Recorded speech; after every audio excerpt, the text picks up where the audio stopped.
Hello, cruel world. My name is Dr. Shaham Das. I'm a consultant forensic psychiatrist. I assess mentally disordered offenders for a living so that you don't have to. You can call me the ominous Shahominous.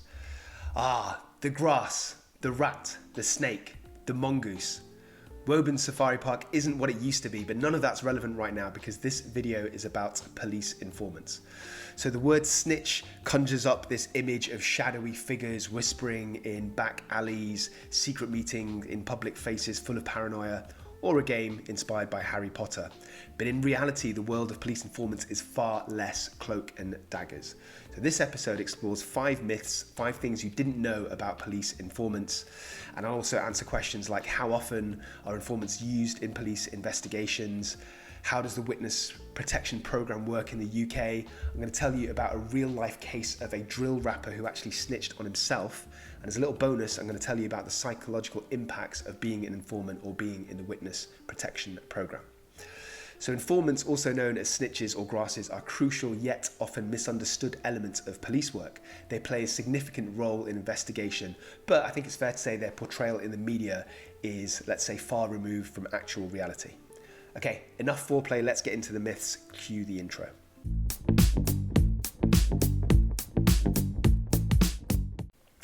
Myth number 1 about police informants is that they're all career criminals who are forced to snitch to save their own skin. The fact is, while some informants might have a criminal record, in fact many do not. A 2018 report by Her Majesty's Inspectorate of Constabulary and Fire and Rescue Services, HMICRFS, found that 42% of informants used in serious criminal investigations have no criminal records or convictions whatsoever. So that begs the question, why do people snitch? Well, I suppose in TV and in movies, it kind of suggests that it's usually to reduce their own charges, but in reality, motivations can differ. So it can be a range from like feeling that you're doing a sense of civic duty for your own safety or that of others. So for example, if there are dangerous criminals that are terrorizing your neighborhood, then you might just want to get rid of them so that everybody is safe. Myth number 2 about police informants is that they get decent pay. So come on, we've all seen the movies where the bartender is polishing a glass and then this cop comes in and he says, "Did you see a man with one eye and an angry scowl with a blonde woman who looked like she might have herpes in here last Tuesday?"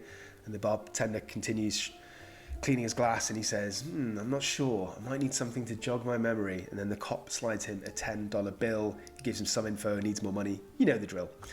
But in reality, it's actually more like chump change. So most informants are compensated based on the value of the information they provide. But in the UK, it's not even money frequently. It's more often gift cards, maybe very small cash payments to cover their expenses as opposed to an actual kind of profit. Sometimes they might get rid of like a parking ticket because the cop's got to keep their informants happy somehow. And I would say particularly in the UK compared to America, it's really tightly regulated. So it's typically a modest reimbursement for expenses for the information, or maybe a small reward for particularly valuable information. Myth number 3 is that informants get to live a lifelong holiday in witness protection. So the witness protection program exists in the UK, but it's not all Mai Tais and sunbathing and shiatsu massages. In fact, most informants just have to change their routines and they have to move in with their relatives in Bumcrack, Yorkshire. And they have to hope that the locals believe their new identity as Barry the tile salesman. So in the UK, witness protection is voluntary, so individuals must choose to go into the program. Police can't force them. And in terms of the numbers, it's actually really difficult to know because, believe it or not, it's not easy to get information on witness protection program, but it's thought to be in the thousands. So there's thousands of people right now in the UK that are in the WPP. And this scheme is focused on serious crime. So it's commonly used where witnesses involved in serious organised crime or gang violence where the risk of retaliation has to be high. So it's not just for a neighbourly murder, for example. In general, police prioritise informant safety, but that's no guarantee of full or anonymity. So the level of protection kind of depends on the information and the informant's level of risk and how and if that information actually led to multiple arrests. Unfortunately, the quality of the witness protection program and protection by the police can be low and it can be inconsistent. In 2009, there was an announcement regarding a national witness protection scheme, and it suggested that there were inconsistencies. Some police forces handled it well, but some did a very poor job. Myth number 4, informants always snitch on other people. Before I get into that, I want to introduce you to this channel. This is a Schmike for Small Minds. It covers a smorgasbord of topics related to offending and mental health and the crossover between the two. I've been doing these myth busting videos recently, so myths about kidnapping, myths about the slave trade, myths about men's mental health, all that good stuff. Go check out my videos. I implore you to subscribe. Not only does it help me out immeasurably, but it will guarantee that you never have hay fever ever again, no matter the pollen count. Guaranteed all your money back. All right, going back into it. Myth number 4, informants always snitch on other people. Now, believe it or not, a certain genre of music actually literally confesses to crimes in their lyrics. I'm talking about, of course, who? Psych guys? That's right, K-pop. Only kidding, drill music, obviously. So arising in Chicago, drill music started to take a new life on in London, I'd say around the mid-2000s. It's fusing the city's grime scene that already existed and garage sounds to help to kind of drive an offshoot scene, and it happened in lots of different places like Brooklyn, for example, Brisbane, Australia, and of course, London, England. So Britain's drill scene is a subgenre of hip hop. It usually features eerie sort of piano melodies layered over droning bass lines and lyrics portraying some of the country's most deprived neighborhoods. So why am I banging on about this? Why is it all relevant? Because a recent court rulings require officers to watch over some artists' rap lyrics because prosecutors say they celebrate gang and violent crimes. So the rapper Digger D, whose real name is Reese Herbert, which, let's face it, doesn't really sound that intimidating, has faced legal issues due to the content of his music. In 2018, after a prison sentence for conspiracy to commit violent disorder, Digger D was issued with a CBO, which is a criminal behaviour order. By the way, if you want to hear a video on 5 myths about restraining orders and the difference between the different types, go and see my video, always be plugging. So Digger D's criminal behaviour order restricts what he can say in his music. It requires him to get police permission before releasing new music, and it forbids him from referencing any real-life violence or specific postcodes that could incite gang violence. And believe it or not, Digger D actually has to notify the police within 24 hours of releasing new music, and he has to actually provide them with the lyrics, which I can only imagine must be very awkward for all parties involved. So as a kind of example of the consequence of that, Digger D was recently asked in an interview to explain how he lost the use of one eye whilst he was serving a prison sentence last year. And he actually wasn't allowed to answer that question in the interview because it would be talking about violence and potentially he could be sent back to jail. But let's just say my guess is that it wasn't caused by an infected contact lens. So in Digger D's court cases, police presented his music as evidence, his lyrics specifically. The strategy highlights the potential for drill lyrics to be seen more than artistic expression, but possible admission of criminal activity or incitement to violence. And it actually is not just a threat, it actually really affects individuals' lives. So Digger D has been imprisoned on numerous occasions for breaching the terms of his CBO. So drill's sometimes violent lyrics have led the police and lawmakers to accuse the genre of fueling knife crime, which is at a current 10-year high in England, according to government figures. It's a contentious issue. Some people say it's artistic expression. Some people say the police are being unnecessarily harsh and are picking on a certain demographic. What do you think, Psych guys? Do you think it's fair for the police to use that evidence to make those proposals? Let me know in the Schmollen section below. So just like Digger D, some of Britain's most popular drill artists have found themselves on the wrong side of the law, and their lyrics reflect their experience of gang life and criminal justice and time behind bars.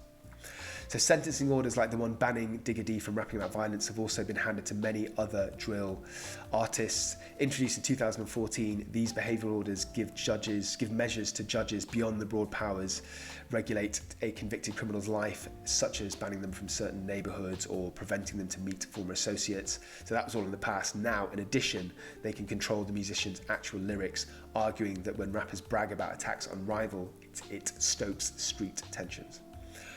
I, of course, don't listen to drill music. I much prefer civilized music like Snoop Doggy Dogg's Doggy Style, Murder Was the Case, This Is For My G's, This Is For My Hustlers. Pumping on my chest and I'm screaming. I stop breathing, damn, I see demons. Dear God, I wonder, can you save me? I can't die, my boo-boo's about to have my baby. Okay, come on, let's get on with it. Almost there, you can do it, get your back into it. Myth number 5 is that information from informants is always useful or reliable. So the fact is, police treat information with caution and with skepticism. It often needs to be corroborated with other evidence before being used in court, because it can very easily be discredited by the opposition if the informant has an agenda, such as being from a rival gang or wanting revenge. So also, there are situations where the informant, the snitch, might have limited knowledge but might exaggerate it because they feel this pressure to hold up their end of the bargain to get special treatment. So what I'm saying is verification is crucial.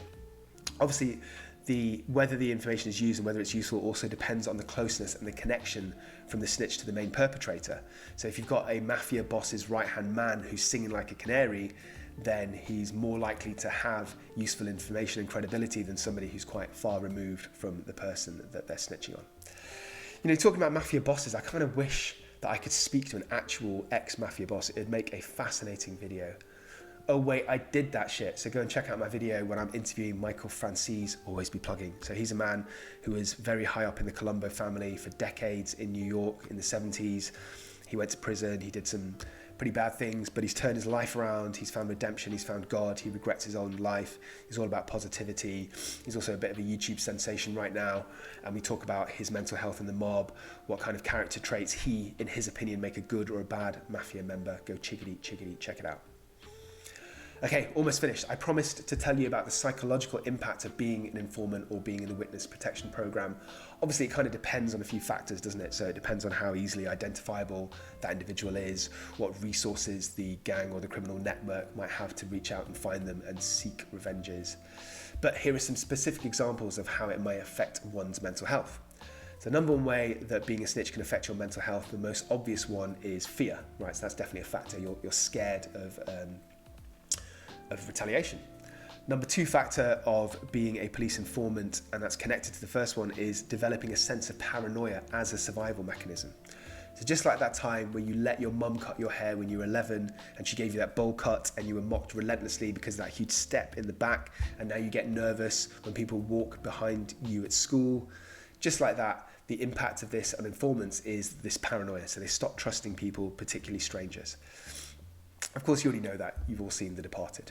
Method number three of how being an informant can affect your mental health is it can exacerbate underlying mental health issues. So if you've already got anxiety, if you've already got depression, it can make those much worse.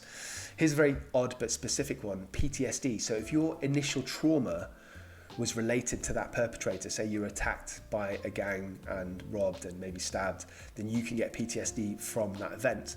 PTSD, very briefly, is a state of recovering from trauma where you relive that incident over and over again, either through flashbacks, nightmares. You avoid reminders, you get like hypervigilance, which is always being on edge, all that good stuff. So the reason that I think that it's relevant to being a snitch is that any kind of trigger or anything that makes you psychologically relive or think about it can make you feel much worse. And being a snitch is literally doing that, isn't it? So you're feeding information to the police that can sort of re-trauma or re-trigger, so it can make your PTSD worse, or at least it can slow down the healing process.